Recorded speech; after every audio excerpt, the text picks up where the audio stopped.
출애굽기 1장 8절에서 22절. 요셉을 알지 못하는 새 왕이 일어나 애굽을 다스리더니 그가 그 백성에게 이르되 이 백성 이스라엘 자손이 우리보다 많고 강하도다. 자, 우리가 그들에 대하여 지혜롭게 하자. 두렵건대 그들이 더 많게 되면 전쟁이 일어날 때에 우리 대적과 합하여 우리와 싸우고 이 땅에서 나갈까 하노라 하고, 감독들을 그들 위에 세우고 그들에게 무거운 짐을 지워 괴롭게 하여 그들에게 바로를 위하여 국고성 비돔과 라암셋을 건축하게 하니라. 그러나 학대를 받을수록 더욱 번성하여 퍼져나가니 애굽 사람이 이스라엘 자손으로 말미암아 근심하여 이스라엘 자손에게 이를 엄하게 시켜 어려운 노동으로 그들의 생활을 괴롭게 하니 곧 흙 이기기와 벽돌 굽기와 농사의 여러 가지 일이라. 그 시키는 일이 모두 엄하였더라.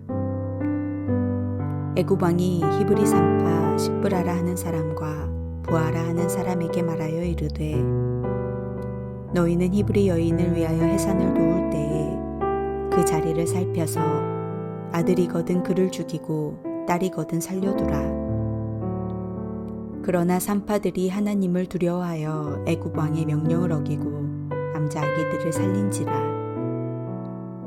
애굽 왕이 산파를 불러 그들에게 이르되, 너희가 어찌하여 이같이 남자 아기들을 살렸느냐? 산파가 바로에게 대답하되, 히브리 여인은 애굽 여인과 같지 아니하고 건장하여 산파가 그들에게 이르기 전에 해산하였더이다 하매, 하나님이 그 산파들에게 은혜를 베푸시니 그 백성은 번성하고 매우 강해지니라.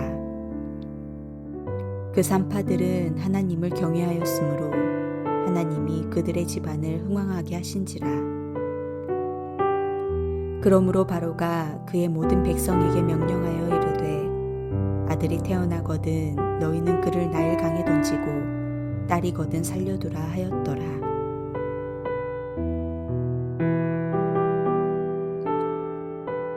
애굽에서 이스라엘 민족은 위기를 만납니다. 8절입니다. 요셉을 알지 못하는 새 왕이 일어나 애굽을 다스리더니. 지금 애굽에서는 창세기 50장과는 전혀 다른 상황이 벌어지고 있습니다. 요셉으로 인하여 애굽에서 왕의 호의를 받으며 살 수 있었던 이스라엘이 이제는 핍박받는 민족이 되었습니다. 출애굽기 1장을 드라마로 만든다면 그 효과음은 고통과 신음의 소리일 것입니다. 요셉이 세상을 떠난 후 야곱의 일가족의 사회적 지위는 매우 불안정하게 되었습니다. 그들의 수가 늘어나고 번성하자 애굽은 그들의 사회의 불안을 야기할 수 있는 세력으로 불온시하기 시작했습니다. 예수님 시대의 헤롯과 로마 총독의 횡포가 구원자를 소망하게 했듯이 지금 이스라엘 백성들 앞에 놓인 상황은 모세의 사역을 예고하는 것이기도 합니다. 애굽의 바로가 그 백성들에게 말합니다. 이 백성 이스라엘 자손이 우리보다 많고 강하도다. 이스라엘 자손에 대한 애굽 왕의 핍박의 직접적인 원인이 이스라엘 자손의 번성함과 강함임을 명시적으로 보여주는 구절입니다. 이스라엘 백성의 양적인 또 질적인 우세함에 대한 애굽인들의 대처 방식을 봅니다. 자, 우리가 그들에게 지혜롭게 하자. 사실 여기서 그들이 지혜롭게 하자는 것은 악한 꾀를 내는 것이었습니다. 그러나 그들이 악한 꾀를 더할수록 스스로 당할 고통의 내용이 더 쌓여갈 뿐이었습니다. 그렇다면 애굽 사람이 생각해낸 지혜의 내용은 무엇입니까? 그것은 첫째, 거주 이전의 자유와 직업의 자유를 박탈하는 것이었습니다. 요셉을 알지 못하는 새 왕은 애굽 사회에 동화되지 않고 자신만의 믿음과 민족의 정체성을 지니고 있던 그들이 전쟁 때가 되면 적에게 가담할 우려가 있다면서 그들을 감시하고 또 억압하는 정책을 시행했습니다. 비돔과 라암셋을 건축하는 일에 그들을 동원하고 있습니다. 그들은 고센 지역에서 벽돌 굽는 일을 시킴으로써 이스라엘 자손의 인권을 유린하고 있습니다. 라암셋이라는 도시 건설에 필요한 노동력을 이스라엘 자손들로부터 착취하고 있는 것입니다. 그런데 애굽의 자손들은 줄어들거나 의기소침해지기는커녕 학대를 받을수록 더욱 번성하고 퍼져나갔습니다. 마치 짓밟힐수록 더욱 튼실하게 자라는 겨울보리처럼 말입니다. 밟아도 고개를 드는 이들을 제어하기 위해 애굽의 고관들은 그들의 일의 강도를 높였습니다. 이제나 그제나 억압자의 상상력이란 고작 이 정도였습니다. 흙이기기, 벽돌 굽기, 용사의 여러 가지 일 등 중노동이었습니다. 우리가 잠시 여기서 살펴보아야 할 것이 있습니다. 애굽 왕은 야곱의 자손들이 체계에 대한 위협을 가하는 어떠한 행동도 하지 않았음에도 불구하고 그들을 잠재적인 위험으로 분류하고 억압하고 있습니다. 자기를 지키기 위해 누군가를 적으로 만들고 그들을 제거하는 것에 대해 스스로 정당화하는 행동은 하나님을 대적하는 행동이었습니다. 하지만 그들은 그 첫 번째 작전이 통하지 않자 두 번째 더 악독한 방법을 고안해냅니다. 불안해진 애굽 왕은 점진적으로 인종 말살 정책을 수립합니다.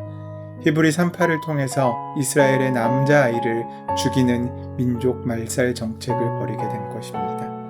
하나님께서 주신 생명권을 박탈하는 하나님을 대적하는 일이었습니다. 애굽 왕은 히브리 산파인 십부라라 하는 자와 부하라 하는 자에게 명령합니다.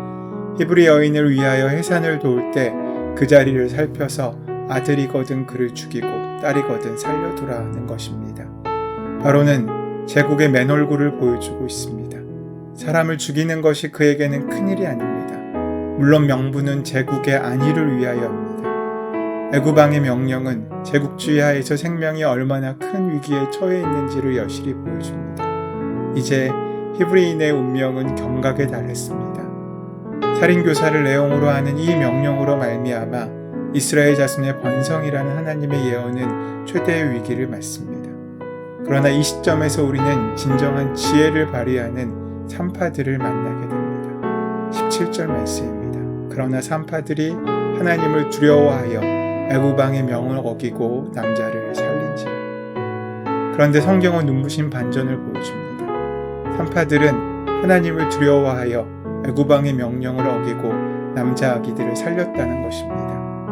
왕의 법과 하나님의 법이 대립할 때 산파들은 단호하게 하나님의 법을 붙잡았습니다. 산파들은 말하기를 해산한다고 해서 가보면 이미 아이를 낳았거나 죽이려고 보면 딸이었습니다 라고 이야기하면서 서슬퍼런 애굽 왕의 불호령을 피해 나가고 있습니다. 출애굽 사건의 서장에서 겨우 이름만으로 알려진 두 산파 십부라와 부하가 보여준 용기를 우리는 잊지 말아야 합니다.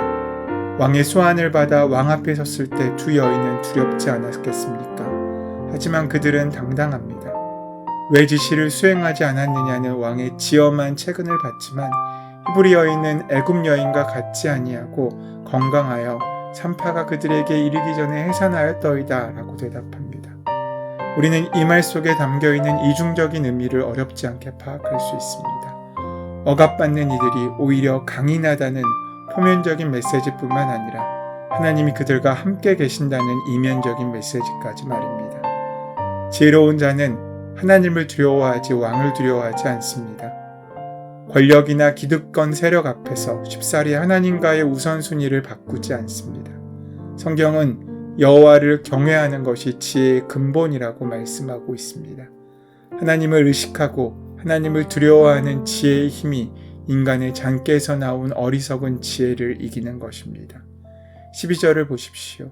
그러나 학대를 받을수록 더욱 번성하고 창성하니 애굽 사람이 이스라엘 자손으로 인하여 근심하여. 학대를 받을수록 더욱 번성했다는 말에 주목하십시다. 하나님의 일은 누가 핍박하고 방해한다고 해서 멈춰지지 않습니다. 하나님의 경륜을 쫓다 보면 사소한 방해와 위기가 오히려 더욱 창대해지는 발판이 된다는 것을 우리는 자주 경험하게 됩니다. 교회 안에서 어떤 프로젝트나 사업을 기도와 믿음으로 추진하다가도 작은 장애물에 부딪히면 하나님의 뜻이 아닌가 보다, 하나님께서 함께 하시지 않은가 보다 하면서 의구심을 품고 냉소적인 태도로 바뀌어 결국 주저앉는 모습을 우리는 흔히 봅니다. 그러나 그럴 필요가 없습니다. 하나님의 경륜을 이루어 가시는 분이 우리가 아니라 하나님이시기 때문입니다. 우리가 때로는 출애굽기의 첫 장 한 장면을 읽어보아도 하지 않을 고민을 하고 있진 않습니까? 소망하는 자의 위기는 다른 출발을 위한 소낙비에 불과한 것인데도 말입니다. 출애굽기 1장은 간결하지만 매우 강력한 메시지로 이야기를 마치고 있습니다. 하나님께서 산파들에게 은혜를 베푸셨다는 것입니다. 하나님을 경외하고 왕의 부당한 명령에 대해 거절하고 그리고 은혜를 베푸신 하나님, 이 셋의 긴밀한 연관이야말로 어쩌면 억압받는 시대를 살고 있는 우리 모두가 결코 잊지 말아야 할 삶의 비밀인지도 모릅니다. 오늘 이 땅을 살아가는 우리도 바로에게 받는 것 같은 위협을 가지고 살고 있습니다. 하지만 두려워하지 마십시오. 하나님께서는 하나님을 경외하는 사람을 반드시 축복하시고 인도하십니다. 오늘 우리의 인생과 삶 가운데, 오늘 하루 가운데 그 하나님의 인도하심이 만나지는 은혜가 함께하게 되시기를 소원하고 축원합니다. 우리를 사망의 음침한 골짜기에서 구해주시는 주님, 우리가 걷고 있는 길에 환경이 아니라 주님과 동행하고 있음을 기억하고 그 동행하심을 잃지 않고 걸어가고 살아가는 오늘 하루가 될 수 있도록 역사하시고 함께하여 주시옵소서. 우리 주 예수 그리스도의 이름으로 기도드립니다. 아멘. 이제 오늘 허락하신 말씀을 깊이 묵상하심으로 오늘 나에게 주시는 말씀으로 만나고 누리시기를 바랍니다. 오늘 말씀을 가로막고 있는 우리 삶의 많은 기도의 제목들과 문제와 간구를 이 시간 하나님께 온전히 맡기시며 기도하는 시간 가지도록 하겠습니다. 우리 함께 기도하겠습니다.